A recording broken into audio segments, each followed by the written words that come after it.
এই মানুষগুলো কি দেখে না আমি তাদের একটি ক্ষুদ্র শুক্র কীট থেকে পয়দা করেছি, অথচ সৃষ্টি হতে না হতেই ক্ষুদ্র কীটের সে মানুষটি আমার সৃষ্টির ব্যাপারে খোলাখুলি বিতণ্ডাকারী হয়ে পড়ল।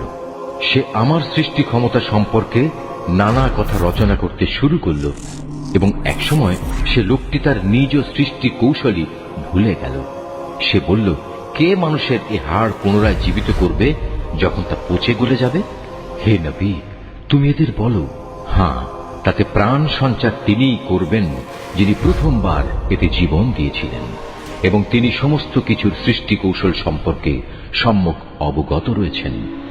তিনি তোমাদের জন্য সবুজ সতেজ বৃক্ষ থেকে আগুন উৎপাদন প্রক্রিয়া সম্পন্ন করেছেন এবং তা দ্বারাই তোমরা আজ আগুন জ্বালাচ্ছ। যিনি নিজের ক্ষমতা বলে একবার আকাশমণ্ডল ও জমিন সৃষ্টি করেছেন, তিনি কি পুনরায় তাদেরই মতো কিছু সৃষ্টি করতে সক্ষম নন? হ্যাঁ, নিশ্চয়ই তিনি মহাস্রষ্টা ও সর্বজ্ঞ। তিনি যখন কিছু একটা সৃষ্টি করতে ইচ্ছা করেন তখন কেবল এটুকুই বলেন, হও, অতঃপর তার সাথে সাথে তৈরি হয়ে যায়।